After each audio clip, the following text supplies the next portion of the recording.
Chair Bruce Abrams. Present. Move on to the presentations. I would ask Commissioner Tiffany Harrison to run the rest of on the discussion regarding hate crimes, since you are the subcommittee chair on this issue. Welcome to the meeting. I'm the chair of the Hate Crimes Committee, as he said, along with Mark Dillon and Gary Lynn to my right. We basically look at events that are evolving around hate crimes and try to stay abreast of the issues that are going on in San Diego. We also are part of the Hate Crimes Coalition meetings for San Diego. And some of the recent facts that I found out at the last meeting were that hate crimes had risen from 30 to 33%, and in 2009 it was 115, 2010 is 172. So in talking to people from day to day, I talk about hate crimes and they think it's not relevant anymore because it's not as apparent as it used to be. But I think it's very important to still highlight them and to let communities know that they still exist and to inform communities that they impact how to deal with hate crimes. So I'm going to get right into the program and read a little bit about the agenda and read a little bit about the speakers. Rudy Tai is a centralized investigation unit of San Diego Police Department that works with. He's a department point person and expert on hate crimes across the city, does community relations, and has been a part of regular duties for quite some time. He also serves as an officer in several law enforcement associations, the California Narcotics Officers Association and the Pan Pacific Law Enforcement Association. He is the principal of the law offices of James McElroy. He is a highly experienced trial litigator who has been in practice for over 30 years. He's also the chair of the Southern Poverty Law Center. He has received numerous awards for his excellence as an attorney and for his service to his community. He was a past recipient of the Outstanding Attorney of the Year Award by the San Diego County Bar Association and was named one of the top attorneys by the San Diego Daily Transcript. For his work as civil rights lawyer, he has received the Distinguished Service Award from the Southern Poverty Law Center, the National Civil Rights Achievement Award given by the Anti-Defamation League, and the Margaret Sanger Award given by Planned Parenthood for his distinguished service and protecting women's rights. Well, good evening, everyone. It's my pleasure to be here tonight. I'm a lieutenant right now, and I've been on the department just about 22 years. And I am the hate crimes liaison for our department. So what that means is when a hate crime does occur within our city, what usually happens is all the hate crimes eventually come to me. I usually get a text, I get some information, and I'm aware of the incident. When a hate crime or a hate incident does occur, an officer usually responds to the scene, makes contact with the victim, witness, whoever actually called the RP, and determines if it is a hate crime or if it's not. On our actual crime report, we do have a box that you can check out for hate crime. So that's how we decipher if it's a specific hate crime. Once we get all those details, they write the report. Supervisor may respond to the scene and also evaluate. There might be a time where we call up a detective, especially if we have a suspect in custody, so we can do some follow-up on that. Once that's done, the case is forwarded to the investigator. They write up the investigation and they submit it to our district attorney. And we work very closely with Oscar Garcia, the liaison, the lead hate crime attorney there. Just looking at hate crimes in general, I wanted to give you some specific stats for the city. And I know Tiffany talked about some hate crimes, but I think those are hate crimes for the county. I don't know if you had a chance to go to the Department of Justice website. They have it broken up a little bit differently. But just to look at hate crimes and crime reports that we get within our city, in 2008 we had about 58 hate crimes. In 2009 we had about 47. In 2010 we had 46. That's exactly. Currently we have about 34 hate crimes. So we were right along lines to hit about 40, 46, somewhere in that time. Now, we've been fortunate. Hate crimes have been on a downward trend for us. If you look at 2008 compared to currently, it's about 21% down. If you look outside of the city, it's actually up in certain cities. I would like to attribute that to community involvement and actually going out there, similar to what all of you are doing, what the Human Relations Commission is doing, going out to the community and setting up forums and providing education, letting them know what a hate crime is versus a hate incident.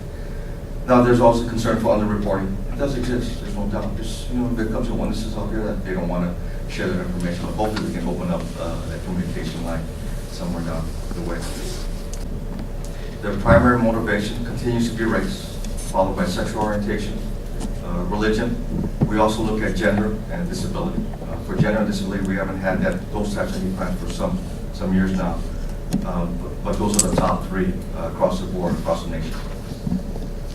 We're about the 35-40 percentile as far as apprehending a suspect behind that. A lot of times these hate crimes are more vandalisms. We do have a number of sexual assaults involving suspects and using some type of hate-related motivation. What happens when a crime occurs? We look at what actually motivated that hate crime. If we can determine that a hate slur, a hate, or some type of derogatory comment, or a vandalism of some sort that was motivated strictly from hate, and a crime occurred right after that, or during the commission of that incident, then we can determine that as a hate crime. And hate incident would be more of a derogatory slur as someone driving down the street, yelling at someone. We also see flyers with some type of hate literature on there that's being passed out, but no specific crime attached to it. Yeah, looking at our statistics, it's a combination of both. There's no specific groups that we can point, no individuals that we can point out. It's across the board. Yes, we always try to provide some type of social services to them, whether it might be witness or victim support. Especially, we try to identify ethnic or community groups that are very familiar with that specific culture in the community, so that they can get that type of support. I think it's safe to say that the majority of our hate crimes, when we look at age brackets, we can kind of narrow it down to, I would say, 17 years old to maybe 34, 35 individuals. They may target people at random, or they may The actually... Southern Poverty Law Center, during the time I've been with him, has done many things, and one of the things it does, and does quite well, which the ADL does also, is track hate groups and their leaders. These hate groups that we track are across the board. They include neo-Nazis, they include skinheads, they include National Socialist, which is a fairly new group which has increased significantly across the country and in the San Diego County area.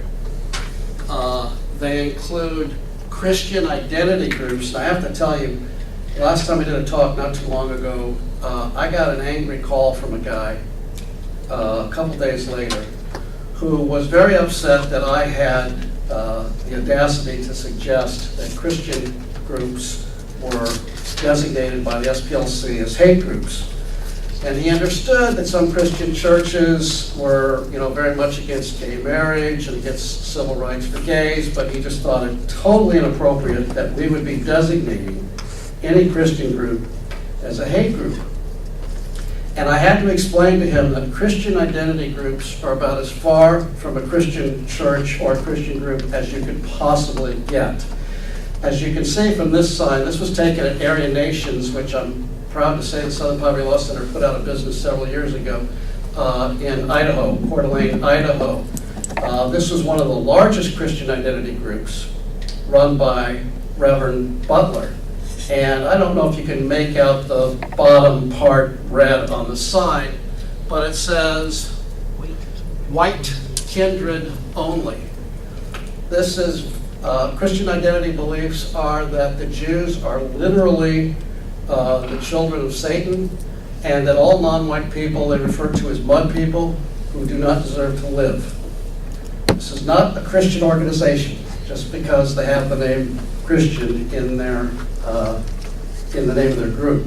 California has, unfortunately, more active hate groups than any other state in the country, 68 this year. Obviously, there are many hate organizations that we're unable to track. We don't list somebody on this list unless we're able to verify that they're actually currently active.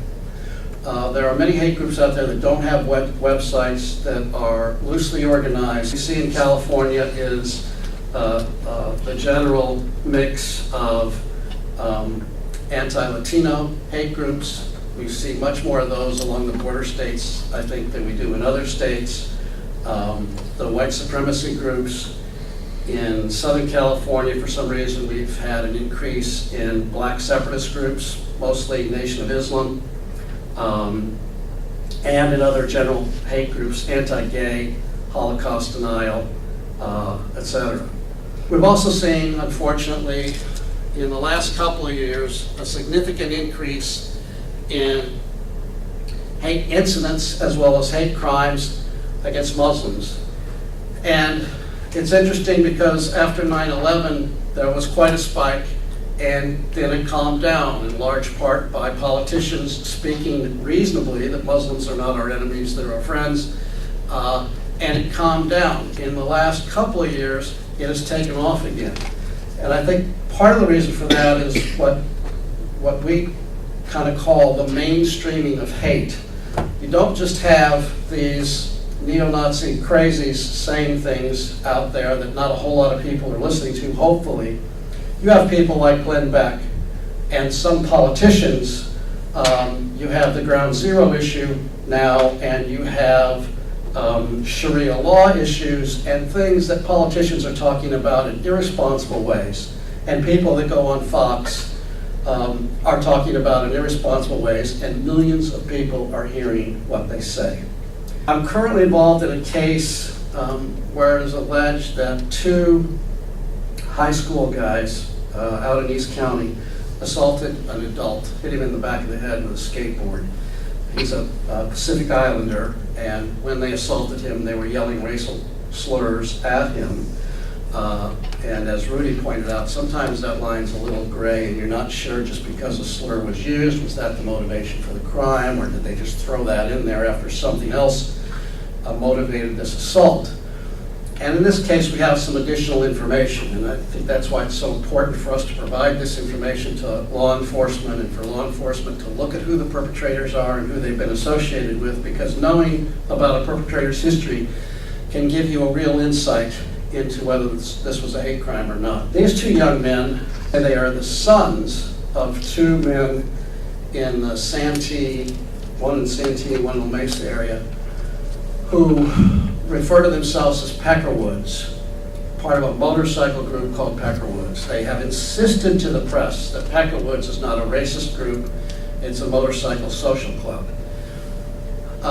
And if anybody's buying that, I got some swampland I want to sell you, because the term Peckerwood has been used for years and years and years, has been associated with white supremacy, especially in the context of white prison gangs. In fact, before Aryan Brotherhood, the largest white prison gangs in the California prison system were called Peckerwoods. One of these Peckerwoods, one of the young men's father, came back to confront the victim again a week later. The interesting thing about that is the other father is a gentleman who I had sued in a previous case involving a very serious hate crime. The victim was Carlos Colbert. Some of you may recall that. He was a Camp Pendleton Marine, and one of his Marine buddies who lived in Santee, which some of you also may know has been referred to often as Clan-Tee, not a safe place for non-white people to be after dark. And he was invited by his buddy. They were both stationed at Camp Pendleton, to his buddy's house. Parents were out of town, of course, and the last thing he said is don't have a party, so he had a party. Invited his Marine buddies, and also invited some of his old high school buddies from the Santee area. And some of those buddies were members of a group. Now, this is the father of the man I am now suing. Was a member of a group called the Nazi Low Riders at the time. He's now one of the Peckerwoods. And after Carlos had been at the party for a while, and these guys had enough time to get a little alcohol under their belt, they surrounded Carlos. One of them, cowered, hit Carlos in the back of the neck from behind and fractured his spinal cord, and Carlos fell to the ground paralyzed, where they proceeded to kick him, yelling racial slurs all the time. And in kicking him, they were doing what's commonly known in the skinhead world as having a boot party. Carlos remained paralyzed from the chest down for the rest of his life. And it was not a very vigorous criminal prosecution because of for a lot of reasons. It was reported in the press at the time that some of the witnesses had been very candid with the police initially, but then refused to testify or changed their stories or said, that's not what I said. The gentleman who had the party told the news media that he'd been approached on the way to the courthouse by some of these perpetrators' friends saying, don't do wrong by our friends. So there was a lot of intimidation at the time, and the criminal case didn't go so well, so we sued them civilly, as is often the tactic in the Southern Poverty Law Center when the criminal justice system doesn't quite get the job done for whatever reason.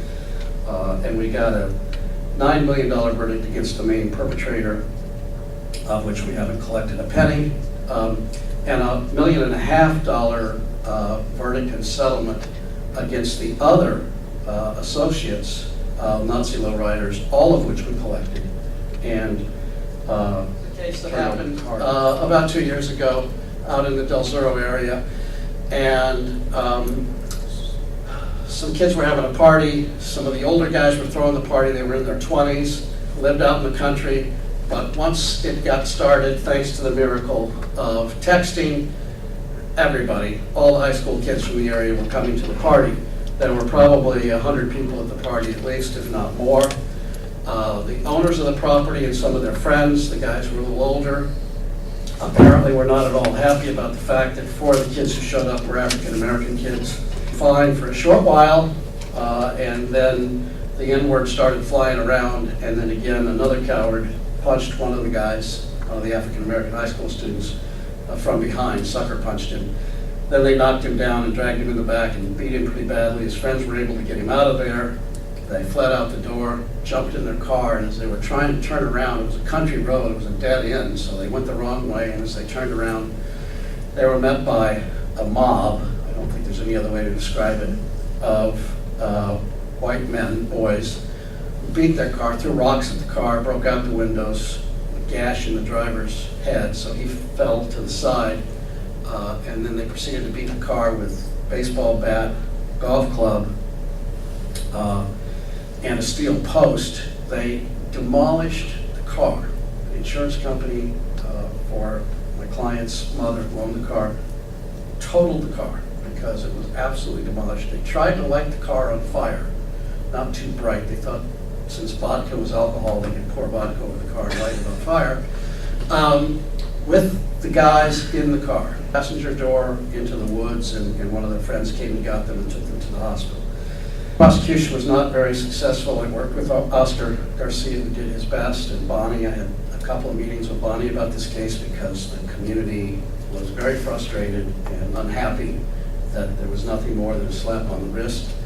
But Oscar and Bonnie both, to a certain extent, had their hands tied, and that witnesses were not forthcoming, were not talking. The case that I just filed 2 weeks ago, nation case, and it's back to that Muslim issue that we were talking about. Again, I think because of the controversy that's been going on around Ground Zero and Sharia law and all of that craziness, that this sort of demonstrates what happens when you have the mainstreaming of hate. The lies being told about Muslims, not by crazy skinheads, but by people that are on TV that we're supposed to have some respect for. My client is Iram Abbasi. She's the mother of 3. She graduated magna cum laude from her undergraduate school in the East Coast. She's a U.S. citizen. She's a graduate student. She got her master's just recently from San Jose State. And she was flying to San Jose State from here on Southwest, wearing the hijab, the head covering that is traditional with most Muslim women. And the flight attendant claims, although she wasn't standing very close, and although my client was speaking relatively softly onto her cell phone, that she thought she heard my client say, "It's a go," into her cell phone. Now, I would offer to you that there are 100,000 people a day on airplanes that say into their cell phones, "I have to go." And I would further suggest to you that had she not been wearing the headscarf and said, had she been blonde-haired and blue-eyed, had she been Irish Catholic Mrs. Murphy, and said as loudly and clearly as possible, "It's a go, it's a go, it's a go," no one would have raised an eyebrow. They would have thought she's talking about the soccer game tomorrow, or kids are going to meet, it's a go, or it's a go, I'll meet you for dinner when we land. No suspicion whatsoever. This is a case, I think, I haven't taken any depositions yet, but I suspect the stewardess the flight attendant, I'm sorry, I call him flight, I'm showing my age, who caused her to be evicted from this flight, thrown off this flight, probably does not hate Muslims at all, and probably does not perceive herself as being the slightest bit bigoted or prejudiced. But we all have our hidden prejudices, and we have anti-Muslim hysteria, anti-Latino hysteria, anti-gay hysteria being spouted. This is the kind of thing that happens. She probably doesn't know Muslims. She's probably afraid of them. She probably doesn't understand them. And that's why this happened. And just one more point. I know I sound like an attorney arguing my case as if you were the jury, and I wish you were my jury. She was taken off the plane by TSA, taken about 20 yards away from the open door of the plane into the jetway. And the supervisor for the Southwest ground crew, gate crew, was there with the TSA. TSA acted perfectly appropriately. My client said, "What did I do? What's wrong?" He said, "Well, nothing, blah, blah, blah." Quickly, within a couple of minutes, they decided this was just a mix-up and nothing. She offered her cell phone, she offered search my bags, blah, blah, blah. No, you're fine, you get back on the plane. And the Southwest gate supervisor said, you're fine. Okay, I have to get on that plane because I have a master's presentation to a group of a couple hundred students. I have to be there. And they wouldn't let her get back on the plane because the pilot, who has absolute discretion in these situations, as pilots should have, I think, the pilot said, "My crew is not comfortable flying with you." Even though they put her on the next flight. It was like, you can blow up the next plane, but no. It was just ridiculous. The experts, the TSA security had completely cleared her, Southwest gate person had completely cleared her, and the pilot was uncomfortable. Why was he uncomfortable? Look at the screen. That's why he was uncomfortable. The Southern Poverty Law Center filed this case a month ago, I believe. Some of you may have seen this. This is a case in which 6 young teens decided to go out and get a black person, and I assure you they didn't use that word, after a night of drinking, and they drove in 2 different pickup trucks to a black area of Jackson, Mississippi. They found a black man alone in a parking lot. They robbed him, they beat him, and then they ran over him with a pickup truck, and they murdered him.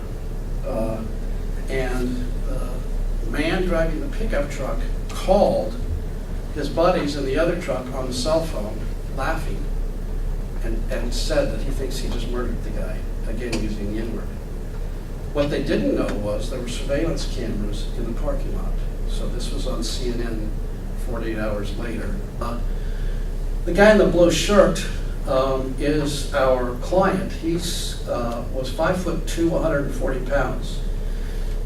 The 2 guys at the top of the screen went to a county fair to recruit for Edwards, their boss of the Klan, and were passing out cards trying to recruit at this county fair, and they ran into Jordan Gruber. And of course they'd been drinking, and they called him a spick and spit on him and knocked him to the ground and had a boo party that resulted in fracturing his occipital lobe around his eye. As he tried to cover up, they fractured his forearm and did quite a bit of damage. And so we sued them, but often, as is our purpose at the Southern Poverty Law Center, we were trying to get to Ron Edwards, the leader of the Klan. These guys wouldn't have been at the county fair. They wouldn't have been doing violence against racial minorities if it weren't for the leaders. Goes back to the Metzger case that we did in San Diego, and most of the big cases the Southern Poverty Law Center has handled. Our goal was to put him out of business and to expose what really went on here. It wasn't just 2 guys who got drunk who decided to beat somebody up. It was the teaching and the urgings of Ron Edwards, the leader. We got a $2.5 million verdict against Edwards, and it was appealed, and just last Friday we won the appeal. You know, why are we seeing the increases in hate groups? And it's a complex, and hate crimes in some areas of the country, and it's a complex question for certain, but it's been suggested that the poor economy has contributed something to this, in that it increases scapegoating. We have, as I mentioned, much more mainstreaming of hate on our TVs now than we used to have. And we live in an increasingly multicultural society, and some people fear that. It causes them to feel that they're being edged out, becoming more insecure. And the face of America, for the first time, the leader of the free world, is not a white face, like so many of the perpetrators of these hate crimes. It's an African-American man. After his election, we saw a lot of this from the hate groups across the country. And the interesting thing about this is this man's son, well, there he is. This man's son, Ron Edwards' son, broke away from his father and started another hate group. And two of the guys in that hate group hatched a plot to assassinate President Obama shortly after he was elected, and it involved killing 88 black people first. 88 is significant in the white supremacy movement. 8 is the 8th letter of the alphabet is H, and 88 is Heil Hitler, and you'll often see tattoos with 88 or hats with 88 on them. Whether they could even come close to pulling off such a plot is questionable with their limited intellects, but none the same. Scary. The FBI caught them. You know, the plans were on the internet. We have a picture of one of them holding an AK-47.